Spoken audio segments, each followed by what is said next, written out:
Okay, we are here at the world headquarters of Jay's Giants with Jay Richard, here to visit with him a little bit about his high tunnel build. And so, Jay, can you kind of take us through how'd you come up with the idea to build this? Well, I came up with the idea of this. It's not an original idea, and was trying to figure out how am I going to maintain temperature in the evenings, and in addition to lengthen the season, the beginning and the end. So I started putting dreams together about 8 years ago and copying other people's ideas, looking at what I felt was successful and what I thought would work for me, and started putting together a list. And about a year and a half ago, got really serious about getting this project going. So that's where the idea came from, was identifying what's my biggest obstacle that I've got here, and it's temperature. Temperature and wind are the two biggest things that I was fighting. I was stuck at a certain level of growth for several years. I couldn't get beyond 1,225 pounds. I was stuck there. And I was pretty sure it was all temperature. So here we are. The first year is done. It's all behind us now. And it was very successful.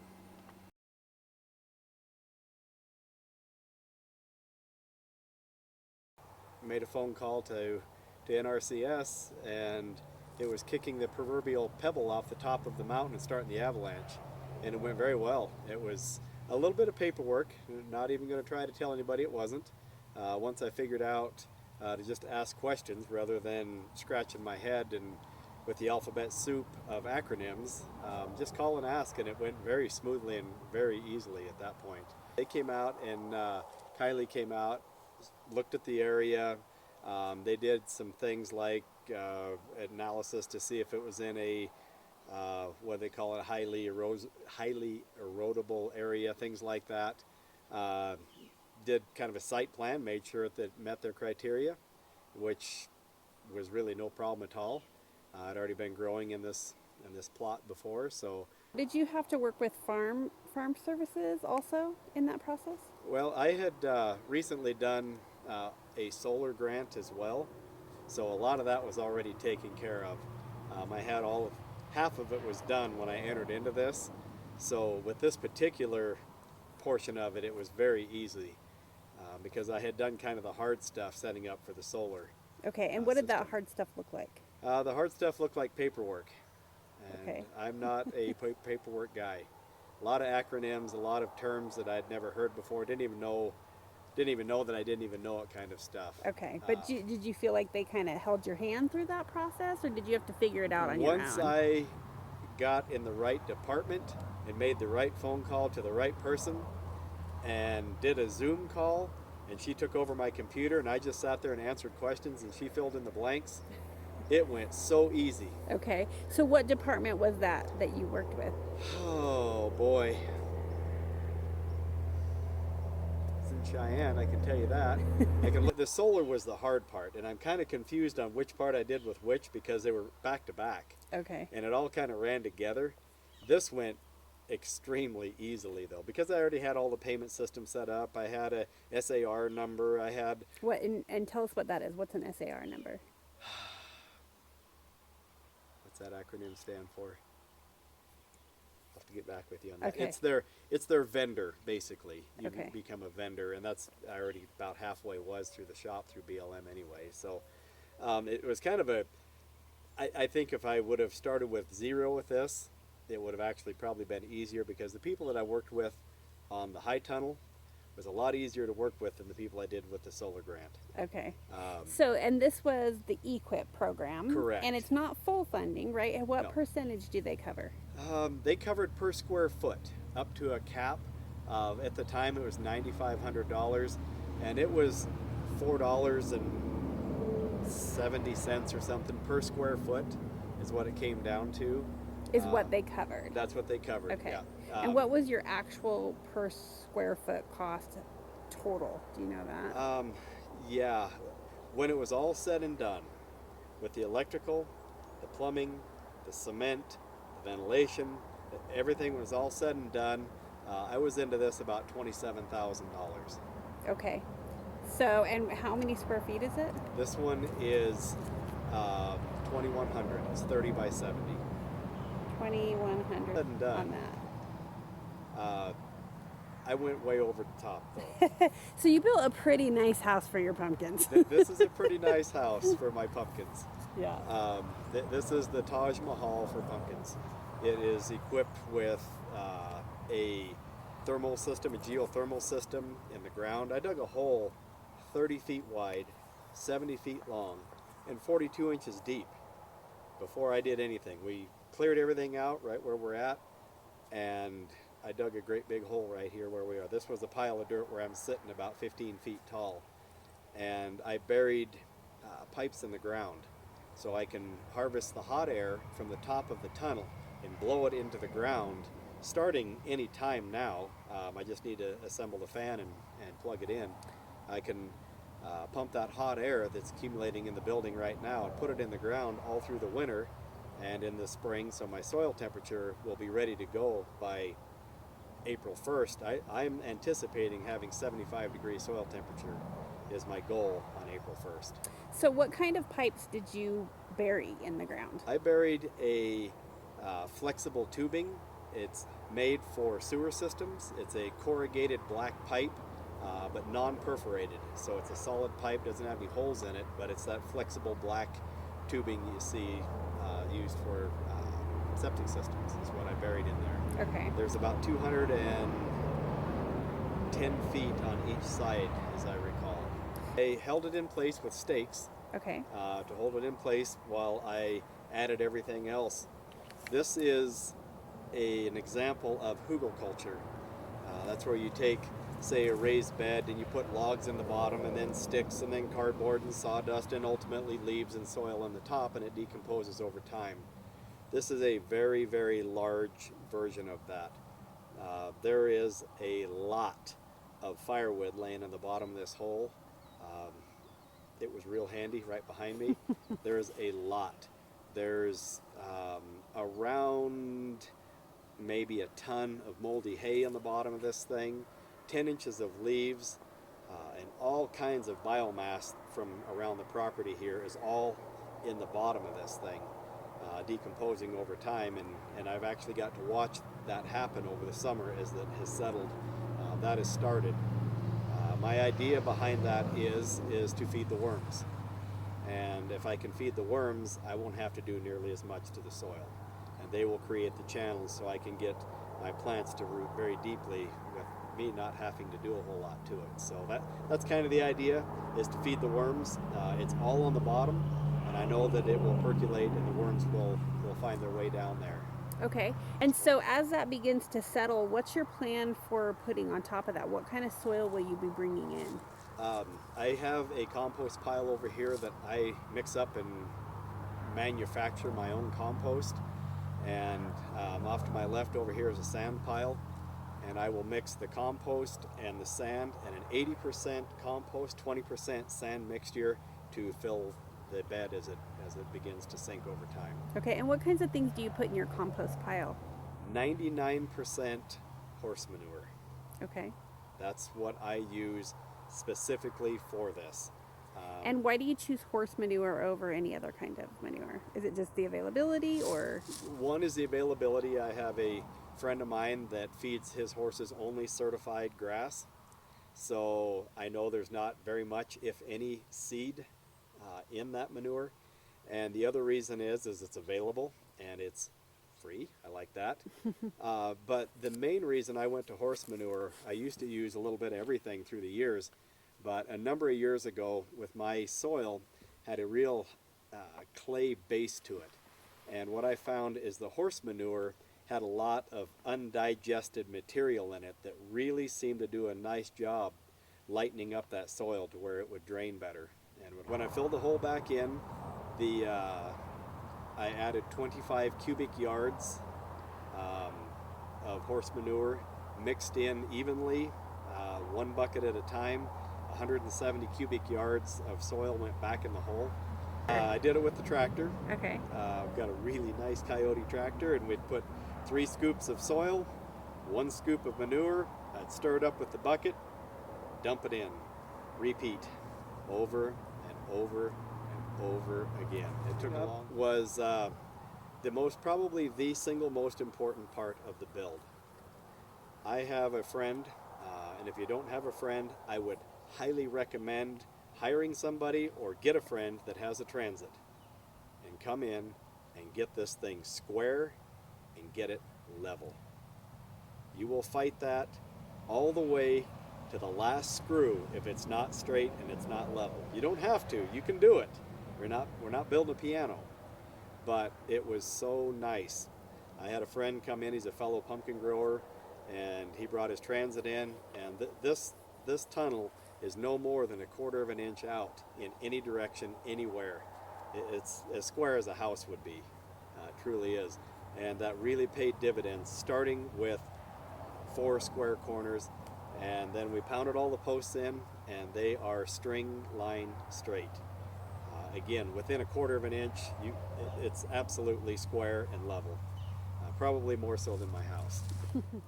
The Mother Nature decided she'd had enough of this beautiful weather, and we were pretty much on wait mode, but we assembled all of the trusses through the winter in my shop, and I've got some really good tips on how to do that. It worked remarkably well. For never doing it before, we had a lot of time to do it, and we got those trusses were absolutely right on the money. I did when I built these trusses, my friend Ron from down in Riverton, he came up, and what we did is we took all the pieces, and as I recall there were 7 pieces per truss, and what we did is we laid them all out on the ground, and we took about 2 hours on the first one in my shop, and we got one of them mocked up. We got it absolutely as straight and is exactly the same size as we could possibly get it. We studied the diagrams and made sure that this is exactly what they need to look like. And then I took on the floor of my shop and I taped the outline of that truss onto my floor, and then I painted the ends on the ends of the trusses just on the cement. So everyone that came in, there was a mark with an arrow that went, screw goes here, this bar goes here, this support goes here. Everything, you pick it up. So you kind of painted a jig on your floor. Exactly what I did. And then you just brought in the pieces and knew exactly where to lay them. All we had to do was, once the first one was set, we just had to repeat 13 more times. Nice. And that paid off big time when we came out here and set these trusses on. They literally just slipped on with no effort. They just dropped right on, which was honestly expected, but surprised. But amazing. That it was truly that straight and that nice. So getting that correct is very important. Anything that you don't get straight or right, you're going to see it all the way to the end. It will multiply from one end all the way to the other. So making sure that if you want it to be nice and you want the doors to be open and closed nicely and everything to line up, you've got to start with it straight and square. The posts were in, and then we had to build the end walls. The trusses were on. They were all done and square. Then we had to build the end walls. All of the supports for the end walls and all the door framework and all the fan framework, all of that had to be in and mounted in the ground and attached to the truss up above, and all the side walls, all that had to be done. And so you didn't assemble that on a concrete foundation? No, the foundation was poured after the hip board, which is the upper board where the roof and the sidewall meet. And it's all metal. This building is all metal. There is not one piece of wood in this building. Everything is plastic and metal. And so once the hip board was all the way around it, the end walls were assembled, all the supports were in, then we formed up for concrete. And I drilled every one of these holes and rebarred them. I put a piece of 18 inches of rebar in every one of these poles. It goes all the way around this building. And then we cemented the sidewalk here. We poured all the cement, got everything cemented in, and then that part was done. And then it was just a matter of assemble the thing. So I'm trying to understand how you were building up the walls before you had a foundation. So what you had posts. That's what was holding your form. And atop the hip board and trusses. So it was a skeleton with that top steel board, The bottom one wasn't on. The plastic wasn't on. Nothing was on. Just these beams coming down on the ends. Those were all in. All the metal work that you see on the end walls, except for the two big doors and the little door, was all there, except for the plastic. Okay. All right, so then what was next? After the cement was poured, then the C-channel for the wiggle wire that holds all the plastic, most of that went on.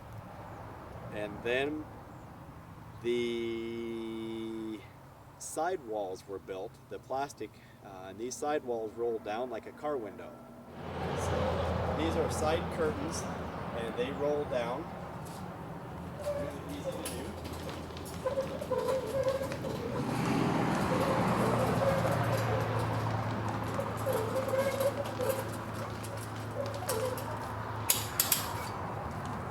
It won't go all the way to the ground. This side, if you can see it, has a bug net on it. That way I can come up here and turn the lights on at night and not get eaten by mosquitoes. It's really, really nice. Check all the boxes. Exactly. I was asked, well, what about pollinators? You won't have pollinators. That's a fact. There won't be pollinators because I don't need them growing giant pumpkins. I pollinate one flower and I hand do it. But in the event that I ever wanted to, that side over there, I did not put a bug net on, and I can roll it down and the pollinators could come in that side if I wanted them to. So I've got an option either way. Nice. And this really works good. You see the mosquitoes on the outside, they're feeling the heat, they're wanting in, they're all down that, but they can't get in, and it's great. It's like a screen door, like a big porch. So starting in, we put the plastic up in May, and if you remember back in May and June, it was not warm. And I only had the sides rolled down 4 or 5 times before I got the ventilation, the fans turned on. So it works extremely well though. The second advantage to having roll down curtains is if you're in a high wind area, the young plants, when they're down on the ground, if you roll that side curtain up to let the heat out and you get a 30 or 40 mile an hour wind across the ground, it will absolutely shear your plants off. But with the drop down curtains, they're very much protected, like a windbreak all the way around them. All the turbulence is above the level of the plant. And I can tell you, I had these down because I was playing with it. I was trying to learn. And I had these side curtains down maybe 2 feet or so, and the wind was blowing like crazy. And down on the plant, they weren't even moving. The plant wasn't even wiggling. And it was a tornado outside and above it. So it really works well. So the side curtains were up, the wiggle wire was up, the cement's poured, all of the framework is pretty much done, and it was then time to pull the end wall plastic up, and then we installed the end wall plastic, both ends, and then pulled the roof plastic over the top. And there's a lot of little sub pieces that went on with that, but that was the big pieces of the build.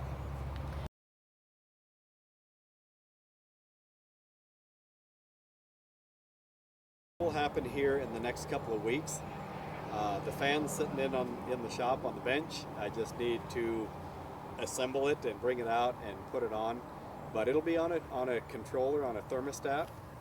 The exact same thermostat that I use to run the air conditioner in here in the summer. It'll just run the fan in the wintertime, and I'll have a sensor, and I'll figure out what the temperature is going to be, but I think it's going to be around 70 degrees. I'll have that fan turn on, and it will suck air from the top of the building through the fan, blow it into the ground, and then discharges it down on the ground on the opposite side of the building. Okay, so these are the inlets for the thermal system that I will put the fan on. I've actually got a box that sits over this with a fan on it, and a tube that'll go up and pull the hot air from up there. If it's 85 where I'm standing, it's probably 120 up there right now. And it'll come on with a thermostat and blow the hot air through these pipes, and they're a mirror image of each other. There's about 210 feet of this pipe that goes back and forth and back and forth and back and forth all the way over, comes back and comes up on that side, and then discharges over in that corner and in that corner over there. So they're a mirror image of each other. Are you concerned about condensation at all inside those tubes and mold growing or anything like that? Not really, no. There'll be enough air going through it that I think it'll be a pretty hostile environment for anything to want to grow in. And I can run anything through it to clean that out. I don't think it'll ever be a major issue with them. So, because in the wintertime it's going to be much drier than it will in the summertime. So, right now it's extremely humid in there because I just watered the other day real heavy to get the cover crop going. So it's really humid in there right now, Okay. and lovely, I might say. Now, so as far as getting too hot in the summertime, you handle that because you have your roll down sides. Is that fan system something that you would ever use to cool it down if it got too extreme in the summer? I have several systems in place to manage temperature. Anybody that has a tunnel will tell you that heat is the problem. Getting rid of the heat is the problem. Um, this building is sitting in such a manner that this corner and that corner hit your spring and fall equinox. That's where the sun comes up. And Right did on you that do corner. that on purpose? Absolutely. I had stakes pounded out here for years trying to figure out the exact angle I wanted this building to sit at. Where it's looking or where it's sitting maybe wouldn't have been ideal, but that's where it had to be because I wanted that on that spring equinox. When that sun hits, I want it right on that corner over there. And does it make a difference? Probably not, but that's what I wanted. But I can tell you, whatever I did, it's working. I have several things in place. I use the drop-down curtains for a little while in the spring, but I have lots of electricity up here, and I have two big fans on the far end and motorized louvers down on this end, set up on a thermostat, and I turn the fans on at 90 degrees or 92 degrees, and with the shade cloth that I had in there, I have a swamp cooler set up on a thermostat in there also that sits inside the building, and between the swamp cooler, the shade cloths, and the amount of air that I can pull through this building, I never saw plant temperatures over 95 degrees this year. Even on the 102 degree days that we had, I never saw the plant temperature. Even 90 was about all I ever really And saw. how do you measure plant temperature? With my plants, the leaves are this big, and I simply just take a thermometer and just set it in the leaf, and just set it right on it. And then I have an infrared heat gun, and went around measured it, and it always reads a degree or two cooler than it really is. But I was able to maintain temperature surprisingly well. I was prepared to do a lot more with misting systems and things like that, and I'm still going to do that, but it wasn't needed at all to maintain the temperature. Okay. What would you say is your biggest obstacle with this build? Time. Time and analysis paralysis were the two biggest things I struggled with. Because truthfully, I had Getting a lot your of... equinox corners just perfect. Everything had to be right.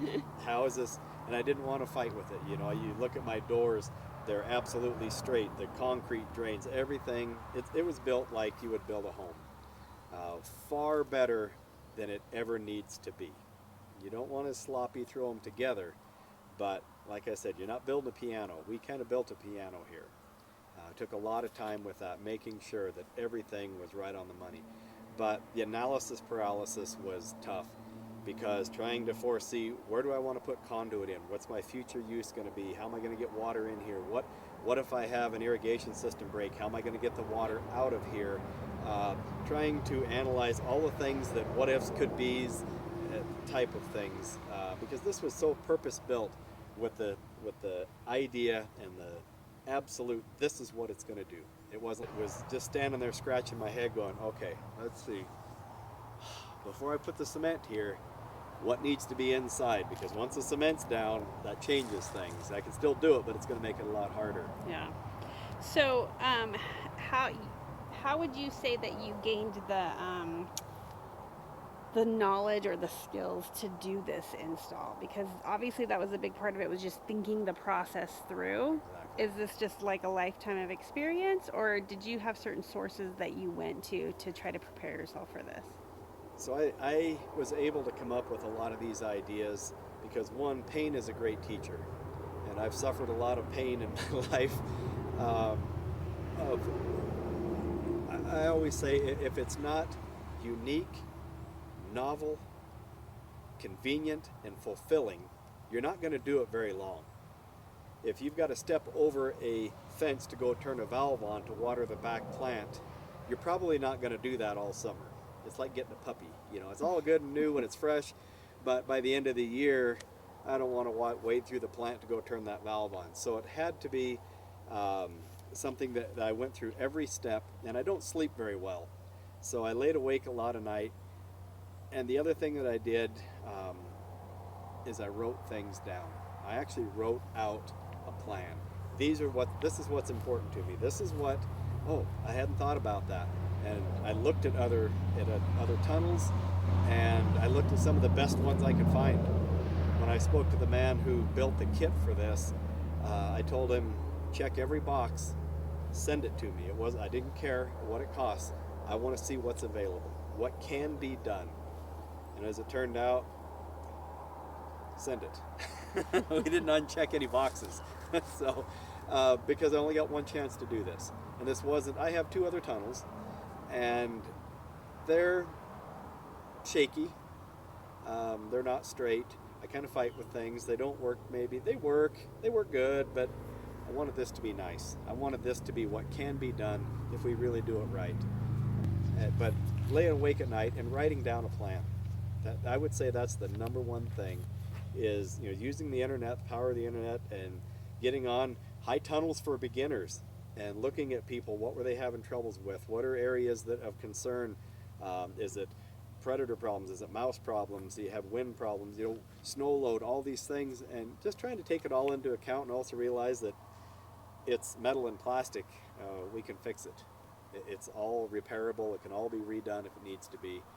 So it's just trying to do it right the first time. Has the wind been an issue at all with your plastic? Do you feel like it's going to hold up? So far, anybody that was in the area this past summer knows that we had winds in excess of 60 miles per hour several times.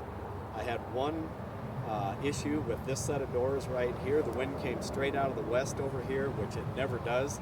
One of them June storms, horrible storm. And it overcame the latch in there and bent the latch and pushed the door open. And I actually had to change these 6 hinges. It bent the hinges slightly. That was a real disappointment, but I did not have the secondary latch mechanism put up at that time. So this is oriented approximately east-west, north-south. Okay. I think so were your expectations met? It sounds like you're pretty happy with it. I wouldn't do anything different other than probably put more cement around the outside. And that's coming. That's easy to do now, but it'd been easier to do when we were doing it the first time. Yeah. I can't think. I would have added more lighting. I've got plenty of light in there to work at night. I've got great big warehouse LEDs in there. Maybe would have initially added more lighting.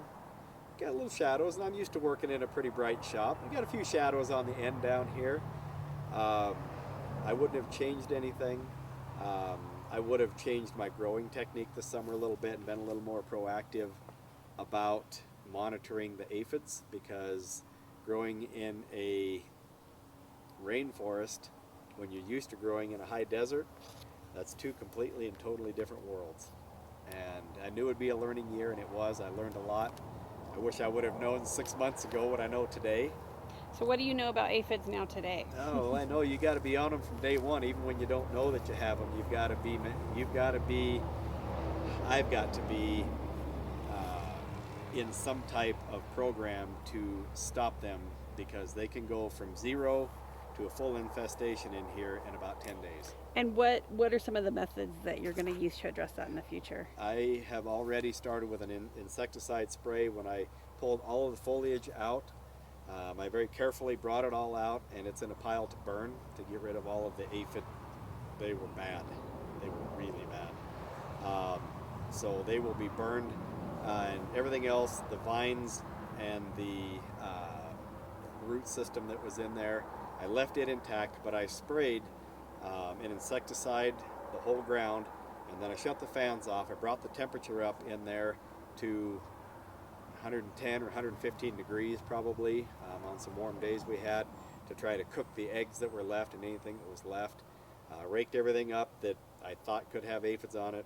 Again, sprayed it. Waited 3 days, sprayed again, and went, okay, they've got to be dead. So then I incorporated all of or I added my amendments at that point, my phosphorus and everything that I was horribly low on all year long.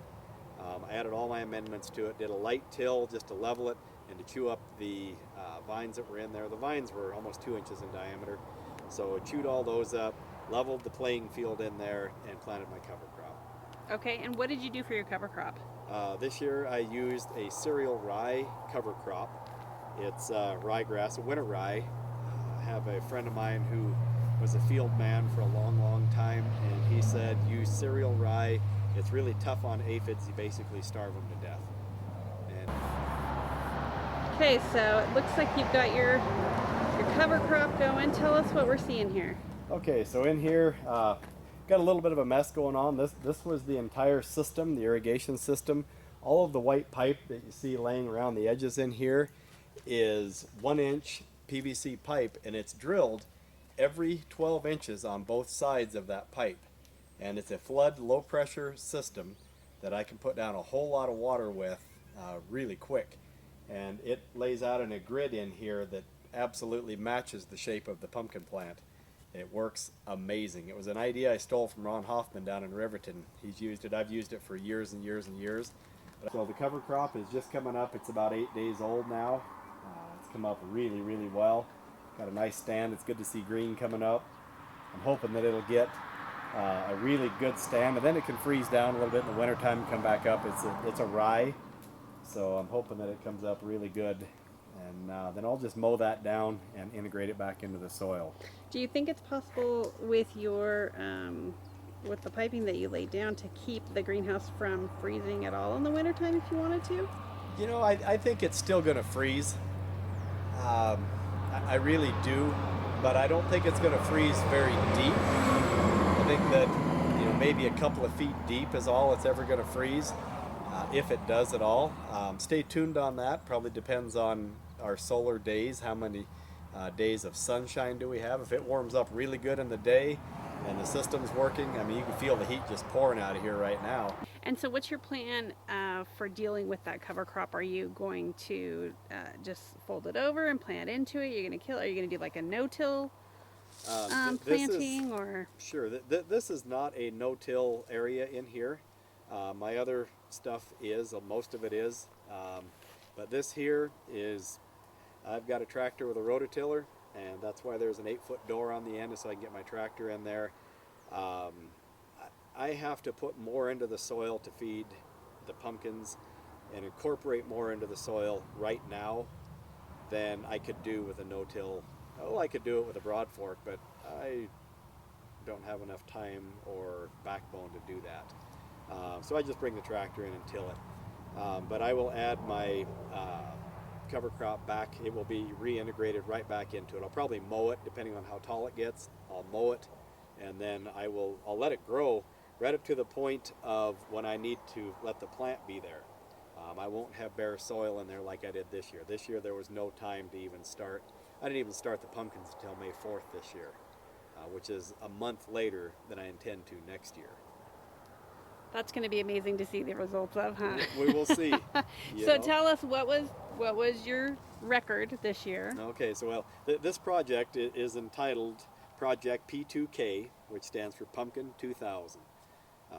I don't make any bones about it. I want to grow a 2,000-pound pumpkin. And what did you get to this year? This year I got to 1,784 pounds, up about 45% over what I was able to do outside prior. Wow. So are you going to reach it next year? That's the intention. It won't be for lack of effort if I don't. That's awesome. So then if you reach your 2,000, then what? I just move the bar. It'll be Project 2.1. Yeah. So, or P2, or P2.1. So okay. There you go. So we talked a little bit about your cover crop. That's got to help with weed Yes. management. What's your weed management plan? The weed management plan on this was twofold. I did a pretty good job clearing the soil before I started, and I was growing here before, so other than this miserable bindweed that we have here, it really wasn't too bad. In my old pumpkin patch, which was approximately where it's sitting. But by digging as deep as we did, 42 inches deep, and having that soil sit out for quite some time, and getting rid of all the roots that were in there, it screened most of it as it went back in. So the soil was relatively clean going back in. The cement sidewalk all the way around is a real player in, one, making it convenient to walk around the inside, but two, it also adds a barrier between the outside and the inside that the weeds just can't crawl across it. And also, underneath the cement, 12 inches under the cement is weed barrier. I have a 6-foot weed barrier that I got from you guys, actually, and it's that good stuff. It's not the cheapo. This is the good stuff, the commercial weed barrier. Matter of fact, I got it from you, didn't I? DeWitt. Yeah, exactly. So it goes 1 foot under the cement, comes out 2 feet, and then I trenched 3 feet deep all the way around the perimeter of this building. So it comes out 2 feet, foot of it's under the cement, so 3 feet on top, foot of it's covered with cement, 2 feet of just weed barrier, and then 3 feet straight down. What I learned when I dug this big hole, that even with all these trees, the clover, the bindweed, everything else, that all of the roots, there was literally, other than a few tree roots, there was nothing below about 12 inches. So all of the bindweed, the clover and everything was entering into my old patches along the surface of the ground. So it really wasn't deep, so I just went 3 feet down. And that's going to discourage, eventually they'll probably find their way through, but they're going to have to work for it to make their way into my building. Okay. That, I think, is going to pay off in the long run. It was a real pain. Okay, and you already said you wouldn't do anything different except for maybe a little bit more lighting, right? Yeah. Anything else? You know, I'm really, really happy with how this works. I really maybe would have made it 4 feet wider and 10 feet longer to get me up to 1,000 square feet plus per growing area instead of 850. But so you can grow 2 pumpkins. I grow 2 pumpkins right. in this building. Okay. And it's full. Are there any limitations of the hoop house? You kind of mentioned the heat earlier. Is there anything else? No. It's a happy place. It smells good when you walk in there. It smells like healthy soil when you walk in there. I am really happy with how this turned out. Are there any regulations from NRCS about what or how you grow inside the hoop house? You know, if there are, I must have met them all. My plan ultimately is to treat these pumpkins as a seed crop. The seeds can be extremely valuable if you get the right genetics and the right size pumpkin in it. They can be extremely valuable. And I don't do any of this for money, but if I could grow a big enough pumpkin that the seeds were valuable enough, I'll give away all of the smaller ones, but if I've got the one, those seeds can be worth enough to pay for the building quickly. They can be worth a lot of money. So that's the long-term goal, is to get the right cross of genetics with the right size pumpkin and sell some of the seeds. Why not? Yeah. I'll give away everything else. Recoup your investment. Absolutely. Over the long haul. Well, and you've always been very generous about sharing the wealth of knowledge and seeds and plants and everything with people. Everything I do is for free. The reality of it is I have a job. I don't need another one. And if I hold my secrets to myself, does that make me a better grower, a better human? No, it doesn't. But if I can help you, I think that's beneficial. That doesn't.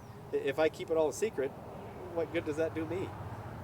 Something to pass on to generations. It is, and to spread the joy of it. That's what it's all about, is helping others with this. Because if I'm getting this much joy out of it, why would I not want you to be happy doing it? Well, and the event you do here in town is awesome, and it seems like it's just getting better and better every year. I It can seems see that that being way. a really big thing for Worland eventually as we keep on growing it. I So don't know how many people we had at the pumpkin drop and the pumpkin weigh off last weekend, but it was a lot, in the yeah, thousands, I'm sure. that was very cool. It was fun. So pros and cons of inside versus outside growing. I can tell you that there's not a lot of cons, but there's a different set of problem. I wouldn't call them problems. There's a different set of growing techniques growing inside versus outside. Um, I've eliminated a lot of the risk with wind, with light hail. I mean, we know that hail's going to tear these buildings up. I will have a new cover sitting in my shed next year because I know it's a matter of time. It's just part of it. It looks awful when they get tore off, but it's a giant sheet of plastic, 40 feet wide, 80 feet long. Big deal. You know, you just put a new one What on. does that cost, a replacement plastic? I believe the one that I just looked at the other day was about $600 to replace the cover. Not the end of the world. It's not life-changing money. It's a major inconvenience, and it's a fair amount of money. But you know, it is what it is. Yeah. It's part of it. I tell everybody, you know, I spent a lot of money on this, but it's like this. I don't drink. I don't smoke. I don't chew. I don't have a horse. I don't have a snowmobile. I drive a 25-year-old, 350,000-mile Volkswagen. You know, this is what I do. This is what I want to do. So, if I've got to put a $700 cover on it, I got to put a $700 cover on it. Big deal. This Yeah. is just the way it's going to be. Okay, do you have any rules for inside your greenhouse? Are people allowed to walk on the soil? Like, what are the rules for when you enter your greenhouse? Stay on the sidewalk. Ask lots of questions. Um, question everything. I want you to know. But stay on the sidewalk is pretty much it. Unless there was a time, and it even felt weird to me because we try not to walk on the soil in there. That's kind of the plan. We don't want to compact it because I really don't want to work the soil any more than I have to, other than my once a year when I bring the tiller in and integrate all of the amendments and get them deep enough. I really don't want to mess with the soil too much. So, when you were clearing out the end of year debris and whatnot, did you notice worms? Like, do you have life in your soil? I do. All summer long, every time it would rain, I'd get my bucket and go out in the rain, and I'd pick up worms. I picked up, I don't know how many worms, just from the property. My driveway, if I'd find them under stuff, I would make a special trip with 4 worms from the shop over and throw them out here because I want them in there. And I had a whole bunch of them before. The soil I was growing in before wasn't terrible, I'll assure you. Um, I test the soil every 2 weeks, so I know what's in there. I was testing the soil and testing the plant tissue every 2 weeks all summer long. So, and I know what's in there. So, who do you recommend for that kind of testing? I absolutely recommend Western Laboratories in Parma, Idaho.